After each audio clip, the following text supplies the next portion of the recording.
지금의 문제되는 노동에 문제되는 모든 법이 노무현 정부 때 저는 만들어졌고 통과됐다고 생각하거든요. 근데 왜 정권만 지면은 이렇게 후퇴되는 안을 내는지.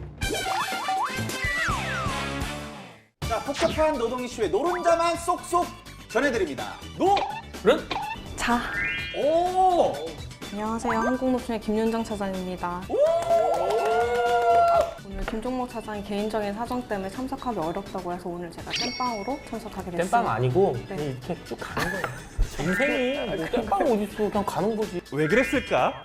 오늘의 왜 그랬을까의 주제는 바로 대통령들의 노동 공약 편인데요. 지금 대선이 얼마나 남았죠? 3월 초로 알고 있는데 149일 정도 지금 남아있다고 되어 있어서요. 사실 지금 아직까지는 노동 공약이 좀 이렇게 나온 거는 없는 것 같아요. 아, 그럼 지금까지 나온 공약이 없는 거예요, 아예? 민주당 입장에서는 문재인 대통령이 여태까지 해온 노동 정책이 있잖아요. 새로운 공약을 낸다는 거, 이전 정책, 문재인 정책을 비판하는 수밖에 없어. 그러니까 노동 공약을 발표하기가 쉽진 않아. 막강한 파워를 발휘하고 있는 윤석열 후보는 여러 이야기, 주옥 같은 여러 이야기를 많이 했잖아요. 주 150시간부터 시작해가지고 아프리카에서만 손발을 놀리는 노동을 한다고 이제 이 얘기를 하면서 계속 가잖아요. 노동 정책이나 노동 마인드나 이런 관심이 없는 것 같아. 왜냐면 뭐 아는 게 없어. 아는 게 있는 사람이 만약에 그런 식으로 얘기하면 무서운데 홍준표 의원도 대기업 정규직 노조 때려 부시겠다. 그러니까 여기서 이제 한국노총 민주노총이 아마 될 거예요. 타겟이네요, 지금. 이 두테르처럼 이제 그 홍준표가 그렇게 되면 민주노총, 한국노총은 쉽지 않을 것 같고. 그래서 오늘은 이 과거 대선에서 노동이 어떻게 다가오셨는지 이 부분에 대해서 저희가 얘기를 해보려고 하는데 네. 이 특별한 손님이 오셨습니다. 네, 모시겠습니다. 나오세요. 안녕하세요. 저는 정치발전소라고 하는 곳에서 학교장이라고 하는 역할을 하고 있고요. 좋은 정치를 바라는 좀 젊은 친구들이 좀 다양한 실험을 하기도 하고 네. 같이 모여서 공부도 하는 자발적 결사체라고 볼 수 있습니다. 결사체. 자, 그러면 왜 그랬을까? 본격적으로 시작해 보도록 하겠습니다. 자, 왜 그랬을까? 한번 해보시겠습니까? 아니야, 못해. 왜 그랬을까? 이거만 하면 되는데. 아이, 저기 잘하시네. 네. 저희 세 명이 전직, 현직 이 대통령들의 대선 당시의 노동 정책에 대해서 공부를 해왔는데, 자, 왜 그랬을까? 저는 이명박 정부의 이 노동 정책에 대해서 뭐 진짜 뭐 좀 보긴 했는데, 진짜 뭐가 없더라고요. 그러니까 이명박 정부를 한마디로 표현하면은 기존에 있었던 노동 관련된 법이라든가 제도라는 거를 후퇴시킨 거죠. 이 사용자 측에 좀 편리하게 가려고 노력을 했죠. 후보 시절 때 내세운 노동 정책 한 4가지 종류가 있더라고요. 크게 노동 시장의 유연성 제고 및 규제 개혁, 비정규직 관련 제도를 보완하겠다고 했어요. 자, 그런데 결과는 어떻냐? 실패입니다. 사실은 이런 노동 계약법이 통과되면은 노조에서는 문제 제기를 하면서 파업이나 이런 걸 한단 말이에요. 그래서 그렇죠. 사회적으로 상당히 문제가 돼요. 근데 정부 입장에서는 그게 상당히 정치적 부담으로 느끼고 이제 후퇴되는 법안을 많이 던졌는데 뚜렷하게 통과된 법은 없어요. 없고 복수노조, 타임오프제 이 정도를 지금 통과시켰죠. 노동 시장의 유연성 제고 및 규제 개혁, 비정규직 관련 제도를 보완하겠다고 했어요. 왜 이러는 걸까요? CEO 출신에 아무래도 노조와 밀접하게 일을 했었기 때문에 그 경험을 가지고 억압을 할 수 있었던 근거가 되지 않았었나라고 생각을 합니다. 그 노무현 정부 때부터 노동과 정부 간의 갈등은 뭐 사실 굉장히 심화되었다고 볼 수 있고 이명박 정부 때부터 본격적으로 나빠진 건 그런 전환기인 건 틀림없지만 이게 특별히 이명박 정부의 문제라고 하기는 조금 돌아볼 점이 있어요. 그렇죠. 뭐. 네. 이명박 정부가 노조의 강장이 굉장히 안 좋다는 인식은 사실 쌍용차 파업이 가장 컸던 것 같아요. 쌍용차 파업. 그러니까 그때가 2009년이었죠. 6월 그 뜨거운 여름에 77일 옥새 파업을 했었는데 그때 당시에 파업을 강제적으로 경찰이 진압할 때의 과정이 너무나 좀 처참했을 수준이었어요. 그게 정권 초기였었는데 그게 너무나 인이 박혀 있기 때문에 노동자를 대하는 그 정권의 태도, 이명박 정부의 노동 정책이 상당히 후퇴했다는 식의 인식을 갖고 있다는 생각이 드네요. 왜 그랬을까? 저는 이제 박근혜 정부 때 있었던 노동 정책을 좀 얘기를 하려고 하는데요. 60세, 정년이 60세에 연장된 정도? 그거 말고는 시도는 했었죠. 굉장히 강하게 드라이브를 걸었던 것 같아요. 뭐 기간제법 2년에서 4년 늘리는 법이라든가 그리고 뭐 파견법, 노동 5법으로 묶었어요. 노동 5법으로 묶어가지고 그걸 국회에 통과시켜서 법을 개정하려고 시도를 했었죠. 그게 잘 안 됐어요. 반발이 너무 심했어요. 특히 양대 노총에서 정부에서는 계속 밀어붙이려고 했었죠. 계속 밀어붙이려고 노력하다가 최순실 게이트가 터지면서 그렇게 돼가지고 사실 유야무야 하면서 넘어졌어요. 근데 노동 5법을 패키지로 묶었던 건 그때 되게 센세이션했어요. 네. 어떤 의미로? 나쁜 의미죠.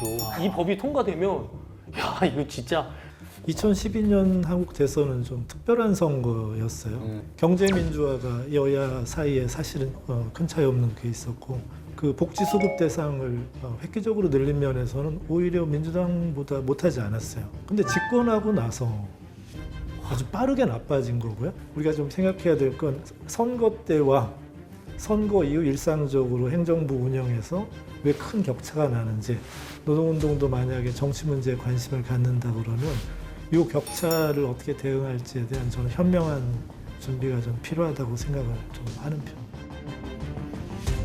노동 5법을 패키지로 묶었던 건 이 법이 통과되면 야 이거 진짜 후보자들이 항상 대선 때라든가 이럴 때는 노동 공약이 엄청 진보돼요. 되기만 하면 소리 소문 없이 싹 사라져요. 어떨 때는 진짜 완전 후퇴되는 안이 너무 많이 있어요. 지금의 문제되는 노동에 문제되는 모든 법이 노무현 정부 때 저는 만들어졌고 통과됐다고 생각하거든요. 뭐 파견, 기간제법, 뭐 이런 여러 가지 다양한 우리 사회 가장 문제되는 법이 그때 다 통과됐거든요. 근데 노무현 대통령은 공약도 되게 좋았어요. 좋았고 그리고 이전에도 노동인권 변호사라고 해서 그런 노동 관련돼서 계속 활동했기 때문에 신뢰를 갖고 있었는데 왜 갑자기 이런 식의 정책이 갔는지 노무현 대통령도 나중에 얘기를 해요. 퇴임하고 나서 자기가 이 정권에서 자기가 가장 큰 패착으로 받아들이는 건 노동 정책이었다고. 맞아요.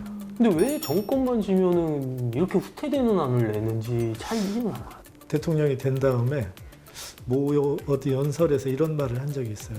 권위주의 때는 자기는 노동인권을 위해서 그 이한몸 불사르게 열심히 뛰었다. 근데 이제는 대한민국의 기업의 국제 경쟁력을 위해서 뭐 열심히 하겠다. 이게 이제 대통령이 된 다음에 어느 연설에서 이제 한 이야기예요. 사회학자이기도 하고 뭐 사실상 정치학자이기도 한 클라우스 오페라고 하는 학자가 있어요. 이 사람이 한 말이 자본주의 하에서 어떻게 보면 정치 권력의 정당성은 축척의 위기. 우리말로 하면 경제가 후퇴되면 지지율이 떨어질 걸 너무 두려워하고 그래서 기업 성장에 자신의 지지율과 정당성을 걸게 되는 그 구조적 종속이론을 말한 바가 있어요. 어쩔 수 없는. 네, 우리나라 대통령들이 선거 때는 어쩔 수 없이 대중적 모멘트죠. 막상 정부를 운영할 때는 어떻게든 경제가 나빠지면 안 되고 그러니까 대기업을 우선시하게 되고 뭐 참모들에게도 대기업을 만나서 애로사항을 열심히 들으라고 하게 되는 게 우리 정치의 좀 어떻게 보면 안타까운 비극이죠. 왜 그랬을까? 이거 해야 되거든요. 그거 해야 돼요? 예. 왜 그랬을까? 저는 현 정부인 문재인 정부의 문재인 정권의 노동 정책에 대해서 조사를 했는데요. 혹시 세 분은 문재인 정부의 노동 정책 중에 좀 기억에 남는 정책 주 52시간? 최저임금. 퇴사임금? 네. 저는 사실 문재인 정부 들어서 가장 기억에 남는 정책이라고 하면 아무래도 공공부문 비정규직 정규직 전환이 아마 저는 크게 좀 기억에 남는데요. 근데 지금 문재인 정권이 얼마 남지 않은 상황에서 되돌아보면 1, 2, 3단계에 걸쳐서 전환 약속을 했는데도 불구하고 정규직 전환에서 실패한 부분들이 좀 두드러졌습니다. 저는 그래서 이게 어느 정도 그래도 성공한 부분은 있지만 부정적인 영향은 조금 있었지 않나라는 생각이 좀 들긴 합니다. 문재인 대통령도 핵심 공약으로 강력하게 추진하려고 했는데 사실상 반쪽짜리. 그러니까 정규직 전환도 자회사 만들어서 거기에 이제 배치시키는 거고 임금 문제도 사실상 거의 차이가 없어요. 그러니까 비판이 있고 문제 제기를 한다 하더라도 그거에 대한 거 자구우면하지 않고 계속 드라이브로 계속 걸었어야 됐는데 결과적으로는 굉장히 많이 미흡한 정책이 되어버렸죠. 많이 아쉬운 분야. 1, 2, 3단계에 걸쳐서 전환 약속을 했는데도 불구하고 정규직 전환에서 실패한 부분들이 좀 두드러졌습니다. 저는 그래서 노동운동의 이념은 유사한 노동을 하는 사람끼리 경쟁하지 않고 협력해야 되는데 그 안에서 유사한 노동을 하는 두 그 노동 집단 사이에 갈등만 이게 양산된 면이 있어요. 그래서 앞으로 해야 될 일은 정부는 그 법제도적인 조건을 갖춰주고 문제 해결 당사자들의 교섭력을 좀 이렇게 중심으로 문제를 해결하도록 도와줬으면 그게 저는 어땠을까. 시간이 좀 걸려도 그랬다 그러면 정규직과 비정규직 사이에 좀 사내의 과도한 갈등도 좀 뭐 이렇게 나타나지는 않지 않았을까. 이런 좀 아쉬움은 좀 있어요. 아, 왜 그랬을까 이거네요. 네, 왜 그랬을까. 대박. 3-4번에 딱 하시네요. 아, 이 프로그램 적응하신 겁니다. 예. 그러니까 정부가 개입하는 순간 좀 노사 관계가 왜곡되는 구조로 간다는, 지금 이렇게 흐지부지 되는 게 사실상 그런 이 과정의 일환이라는 거죠. 네. 앞으로 대선에 어떻게 봐야 될까요? 이 대선을 주요 키워드로 쉽게 한번 설명해 주시면. 대선 글쎄요. 대선을 어떻게 봐야 될까요? 아직은 잘 모르겠어요. 저는 사실은 뭐 이렇다 할 노동 관련된 공약이 나온 것도 없고, 정책은 뭐 안드로메다로 가 있고 누가 더 큰 도둑놈인지만 따지고 있어서. 네. 근데 저는 이런 건 있어요. 대선 후보 중에 한 명이 쌍용차 선배 가압류를 풀어준다는 공약을 내세운 사람이 있으면 그 사람을 저는 지지할 것 같아요.